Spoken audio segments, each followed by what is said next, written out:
Página 35, agora a segunda parte da lição sobre a tradução da Bíblia.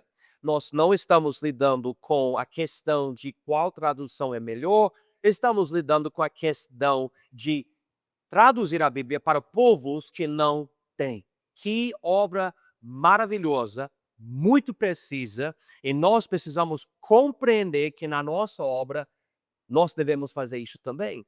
Então, nós estamos aqui na página 35, onde diz a responsabilidade da igreja local. E diz aqui, assim como o milagre das línguas em Pentecostes deixou claro que a missão da igreja é alcançar povos de diferentes idiomas, cada igreja local deve valorizar o trabalho de tradução da Bíblia. Esse é um aspecto vital da obra missionária. Ao longo dos anos, sociedades bíblicas e organizações missionárias têm trabalhado incansavelmente para traduzir a palavra de Deus em todo o mundo. Esse esforço não seria possível sem o apoio amoroso e fiel das igrejas. E deixe-me tentar explicar isso para vocês. Nós precisamos não somente mandar missionários que têm essa missão de traduzir a palavra, ah, mas também devemos mandar dinheiro para esse processo ser possível. Vocês podem imaginar o dinheiro necessário para uma obra dessa. Você tem que ter pessoas que passam anos com o povo, aprendendo a língua, formando um alfabeto, fazendo dicionário, traduzindo a Bíblia. Tá, aí tem que imprimir a Bíblia. Não é só falar para alguém da igreja, você queria? Tchau. Não, a gente tem que compreender, é nossa missão, é nossa obra. Agora, diz aqui, a Bíblia deixa muito claro que a fé, vem por ouvir a palavra de Deus. Aqui em Romanos 10, 17. Eu quero que vocês vejam nas suas Bíblias. Romanos 10, versículo 17. Versículo curto, mas muito bom. Romanos 10, 17 diz: de sorte que a fé é pelo ouvir, e o ouvir pela palavra de Deus. A Bíblia disse: sois salvos por meio da fé. Então, de onde vem a fé? A Bíblia diz aqui, em Romanos 10, 17, é pelo ouvir. E ouvir pela palavra de Deus. Vamos dizer, você tem um parente que não crê em Jesus, não tem fé em Jesus. O que esse parente precisa? O que vocês podem me dizer? Se você tem parente que não é crente, esse parente precisa ouvir a palavra de Deus. É isso. Agora, há povos inteiros em vários lugares desse planeta que não tem como ouvir a palavra de Deus porque não tem uma Bíblia. Não tem. As igrejas locais devem apoiar aqueles que estão dispostos a viajar para regiões difíceis, onde passarão a maior parte de suas vidas aprendendo um idioma e produzindo uma cópia da palavra de Deus nesse idioma. Talvez nem todos nós sejamos missionários, mas como membros da Igreja de Cristo, devemos apoiá-los. Agora, essa é a nossa responsabilidade. Mas eu gostaria de lidar aqui agora com o processo tradicional de produzir uma tradução da Bíblia. Eu só quero para que vocês entendam bem o que acontece para ir de um povo que não tem a Bíblia para um povo que realmente tem a palavra de Deus. Então, vocês vão ver aqui na apostila essas etapas e uma descrição, tá? Há vários ministérios dedicados à tradução da palavra de Deus. Quais são as etapas gerais seguidas pela maioria desses ministérios? E aqui tem essas coisas gerais. Eu conheço muitos missionários em vários países diferentes. Provavelmente eu conheço centenas de missionários em basicamente toda a parte do planeta. Ah, e alguns estão traduzindo a Bíblia. E ao conversar com missionários, eu descobri que há metodologias diferentes, filosofias diferentes. Esse daqui é algo geral. Se Deus chamar alguém da nossa igreja para entrar nessa obra de forma mais específica, essa pessoa vai entrar em uma certa filosofia e vai traduzindo. Mas vamos ver aqui, a primeira etapa, a avaliação da língua. Que é isso? Verificar se o povo está pronto, quais recursos estão disponíveis e o que será necessário para realizar a tradução. Às vezes, irmãos, eu não quero dizer isso, mas às vezes há uma situação tão complicada, ah, por causa de vários fatores, que naquele momento é melhor escolher outro povo, porque aquele povo realmente vai poder aproveitar.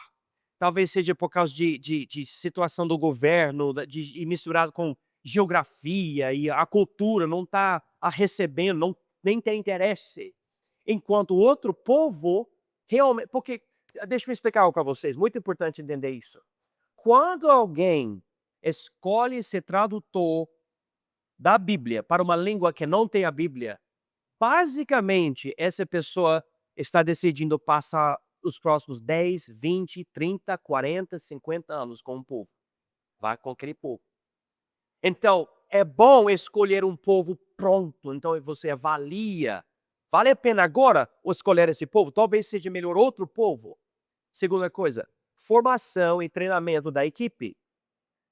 Encontrar pessoas da comunidade ou de igrejas locais que falem a língua e treiná-las para traduzir, ensinando sobre as línguas originais da Bíblia, hebraico, grego, aramaico, e o respeito pela cultura. Às vezes acontece que não tem ninguém convertido, faz muito sentido, mas essa pessoa está a fim de ajudar e você, presta atenção, você usa um descrente que fala aquela língua para ajudar você a traduzir a Bíblia para aquela pessoa. Eu já ouvi histórias de missionários que, que pregavam usando um homem daquela região que não era crente e ele traduzia o missionário quando o missionário estava pregando e o tradutor que não era crente recebeu Jesus ao traduzir o evangelho quando o missionário estava pregando. Então, às vezes, você não tem mais ninguém. Você tem que usar alguém do povo. E é isso que acontece especialmente quando você vai para um povo que nunca teve contato com missionário. Terceira etapa, tradução. Traduzir partes importantes da Bíblia, como o Novo Testamento ou o Evangelho de João, direto das línguas originais, mantendo o significado verdadeiro. Por exemplo, você provavelmente não vai começar com o primeiro capítulo de Ezequiel. É um livro muito diferente, fala sobre coisas do céu e tudo, e que isso? Não, você vai começar com, por exemplo, o livro de Marcos, o livro de João, o livro de Romanos, algo que é mais voltado para o evangelho. Próxima etapa, revisão e edição. Pedir que outros tradutores, especialistas em línguas e teólogos, revisem o texto para garantir que está correto, claro e fiel à mensagem de Deus. Essa parte é sempre necessária, porque você pode entender muito bem a outra língua e mesmo assim você vai falhar aqui ou ali na tradução. E quando nós falamos sobre a palavra de Deus, não é brincadeira. Você tem que ter certeza. Por exemplo, quando eu prego para vocês em português, eu estou tão feliz com essa tradução da Bíblia. Eu sei que quando eu prego, eu não estou, tipo, olhando para a tradução e falando, não é bem assim não. Irmãos, não é bem isso, tá? Vocês têm que, sabe, escrever aqui que tá errado aqui. Não, eu não tenho essa preocupação em português, graças a Deus. Tradução muito boa, mas quando você começa, a tradução não fica muito legal, né? Você tem que revisar. Teste na comunidade. Essa próxima etapa, você mostra a tradução para as pessoas da comunidade, vê se elas entendem bem e se faz sentido na cultura delas, ajustando o que for preciso, né? Às vezes, todos os tradutores falam, não, essa é boa tradução, e você leva para o povo, e o povo fala, eu não entendo, isso não faz sentido para mim. Às vezes eu sei que no meu ministério aqui no Brasil, só falando português, às vezes é um jeito de falar algo no inglês, e eu pergunto para o brasileiro não entende o que eu estou querendo dizer, não tem uma palavra igual, E daí eu fico assim, então como que eu vou expressar isso que você não entende, né? Que não tem. As pessoas me falam que, por exemplo, o brasileiro tem uma palavra que não existe em outra língua. É a palavra saudades. Saudades, né? Ou bom, saudades. Se você é missionário indo para os Estados Unidos e saudades não existe no inglês, então como que você vai falar isso para o americano, que ele não fala? É igual falar sobre pastel ou guaraná, né? Se você não tem guaraná nos Estados Unidos e você procura descrever guaraná, o que você vai falar? Fica mais é guaraná, é guaraná. Parece meio engraçado, mas quando você chega a traduzir a Bíblia é muito mais complicado, porque você quer ser exato, você não quer errar, porque é a palavra de Deus. Depois dessa etapa, você agora tem algo bom e chega à produção e distribuição. Você faz a Bíblia em formatos que as pessoas possam usar, livro impresso, áudio, vídeo, aplicativo, entregá-la por meio de igrejas, missionários ou líderes locais. Isso leva para a última etapa, engajamento com as escrituras, ajudar a comunidade a usar a Bíblia traduzida, ensinando sobre ela com discipulado, criando igrejas novas ou ensinando a ler se necessário. Eu louvo a Deus que Deus me colocou no Brasil, onde já tem a obra de João Almeida de Ferreira. Ele traduziu a Bíblia e várias revisões depois, mas a gente tem. E eu não preciso passar por isso para pregar para vocês. Mas a obra não termina com o brasileiro. Na verdade, quando o missionário consegue plantar uma igreja no solo brasileiro, agora a obra começa para o brasileiro. Vocês entendem isso? Começa. Eu estou aqui chegando, tipo, ao fim, eu fiz muita coisa para me preparar, chegar aqui. Na verdade, não é o fim que eu vou continuar. Mas quando você recebe Jesus e passa por discipulado e você tem a Bíblia, agora o que você vai fazer para a obra de Deus? Como que você vai influenciar os outros com a palavra de Deus? Essa é a ideia. Agora, vamos chegar ao fim dessa lição, rapidinho. Eu acho interessante. Recentemente, a inteligência artificial virou moda, né? E todo mundo está fazendo alguma coisa com inteligência artificial, especialmente pastores, missionários, etc. Porque a gente vê as possibilidades de espalhar mais. Eu não sei se vocês usam muito aqui, mas é incrível o que você pode fazer. Eu estava pesquisando isso e eu descobri um vídeo de alguns tradutores da Bíblia conversando sobre a inteligência artificial, um vídeo recente. Eles estavam falando como essa inteligência artificial de computadores é capaz de descobrir formas de traduzir línguas assim, para poder aumentar a velocidade e já alcançar povos, porque a inteligência artificial consegue ver um padrão na nova língua, comparando com outras línguas, e já interpretar certas coisas, e já chega uma tradução, tipo, vocês falam rascunho, é uma palavra assim, tipo, algo básico, não é perfeito, tem problemas, mas é o início que já leva meses ou anos, e você pode ter agora, né? Então você começa com aquilo. Vamos ver essas coisas aqui, página 36. Observações importantes feitas por tradutores da Bíblia que consideram o uso da inteligência artificial. IA. A missão de levar a palavra de Deus a todas as pessoas na Terra tem levado muitos missionários a serem os primeiros a adotar novas tecnologias. Foi o desejo de tornar a Bíblia acessível, por exemplo, que motivou os cristãos a utilizarem intensamente a forma e o estilo dos livros modernos, em vez de pergaminhos difíceis de manusear. É basicamente essa forma de livro, em vez de rolos e outras coisas, existe hoje e ficou popularizado por causa do evangelismo, do povo de Deus, por causa da igreja. E a Bíblia, outros livros assim, bibliotecas, etc. Hoje, os missionários buscam expandir sua evangelização mundial por meio de áudios, vídeos, internet e agora, 2025, inteligência artificial. O que alguns dos principais tradutores da Bíblia concluíram sobre o uso e o efeito da IA no trabalho de tradução bíblica. Então vamos ver algumas coisas aqui.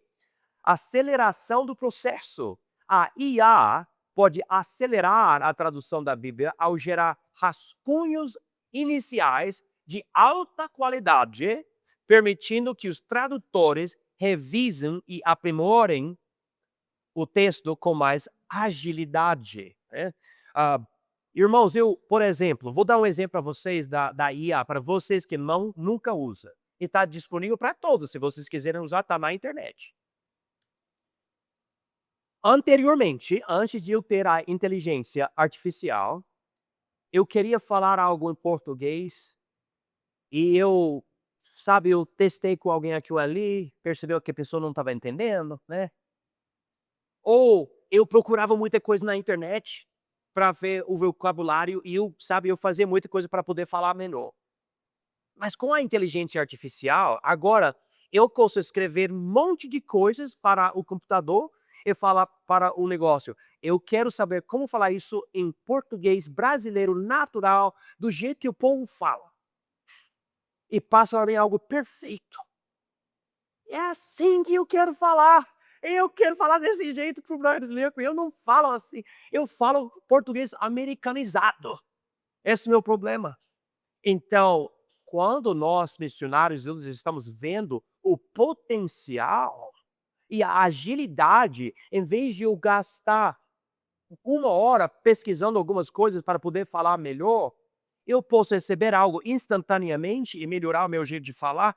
Imagina essa ferramenta na mão de alguém que está querendo levar a palavra para alguém que não tem. Quando o sistema consegue interpretar o que parece, sabe, algo, um mistério no início. Porque cada vez que você ouve uma nova língua pela primeira vez, você não entende nada, né? Você ouve a pessoa, você não entende nada, né? Agora, quando você tem uma ferramenta dessa, acelera bastante o processo. Dependência de dados. Para ser eficaz, a inteligência artificial depende de uma quantidade significativa de dados no idioma alvo. No entanto, esses dados podem ser escassos ou inexistentes para idiomas minoritários, o que pode limitar sua aplicação. Esses tradutores estão dizendo, ainda que haja bastante oportunidade por meio da inteligência artificial, não é Deus, não resolve tudo, mas ainda você vai ter que fazer certas coisas. Mas eu digo isso sabendo que cada dia eles estão melhorando essas coisas. Então, claro, sempre vai ter alguma coisa, porque não é Deus mesmo, mas ao mesmo tempo a gente está vendo um certo progresso incrível nessa tecnologia. Importância do envolvimento humano. O trabalho humano é essencial para revisar e ajustar as traduções, garantindo que elas sejam precisas, culturalmente relevantes e espiritualmente impactantes.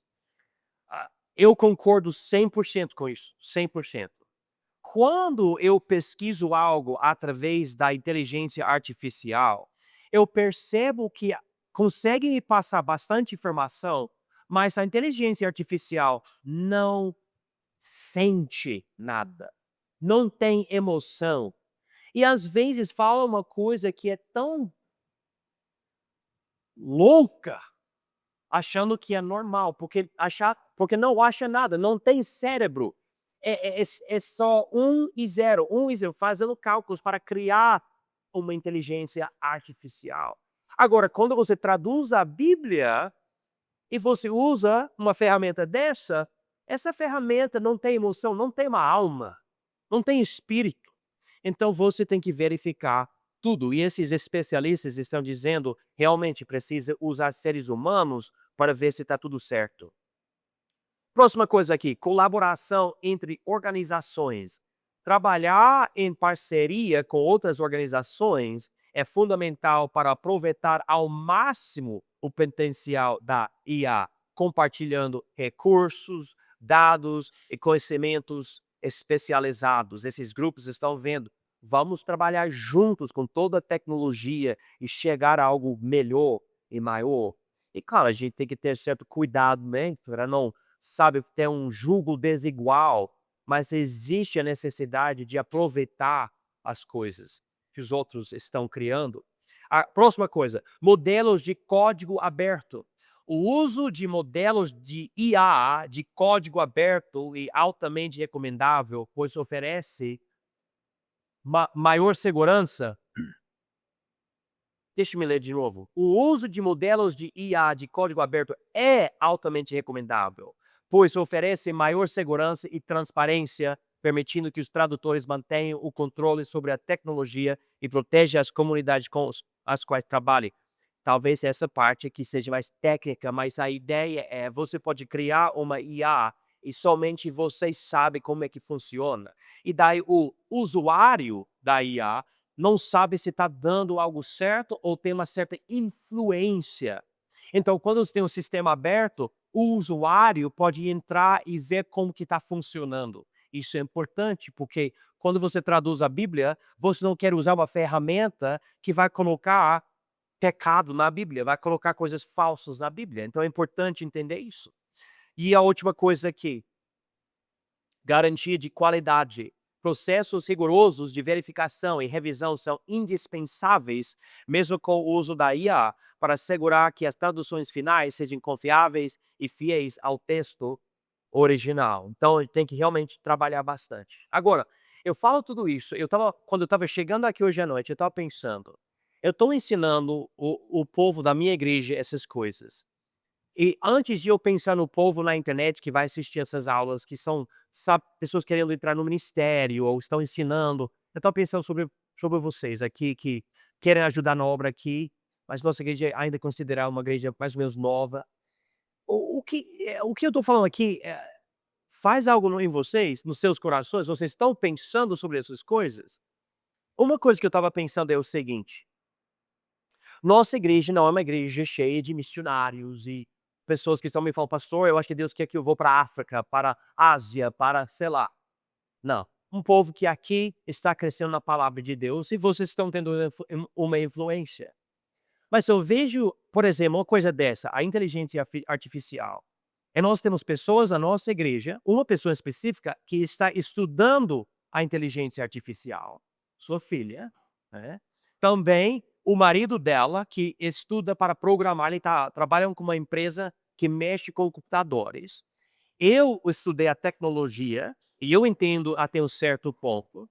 Tem outras pessoas na nossa igreja que têm certas capacidades ou habilidades, e eu fico me perguntando, aqui no interior do interior do Brasil, né? Deus colocou esse grupo aqui, um grupo talentoso. Por que ele colocou a nossa igreja assim aqui? O que ele está fazendo aqui? E tem ao nosso redor esses povos que são tribos ou, sei lá, de outros países. O que é o alvo de Deus em tudo isso? Deus é soberano. Eu sei que ele tem um plano, mas não sei o que é. Eu estou olhando para o futuro, mais ou menos assim, Deus, o que o Senhor está fazendo conosco? Eu não sei. Imagino que de igrejas, talvez de outras cidades maiores, se até sabem da nossa igreja, não vão pensar muita coisa. Ah, aquela igrejinha lá em Ouro Preto do Oeste. Só que eu sei que Deus colocou algo muito especial aqui. Agora, o que ele vai fazer, eu não sei. Mas eu acho interessante, né, que a gente tem esse povo na nossa igreja que Deus colocou. A conclusão aqui, a tradução da Bíblia é uma missão divina que reflete o coração de Deus para alcançar todas as nações com a palavra dele. Como vimos desde o milagre de Pentecostes até os esforços incansáveis de missionários como William Carey, a igreja tem a responsabilidade de levar as escrituras a cada povo, independentemente dos desafios linguísticos, culturais ou geográficos.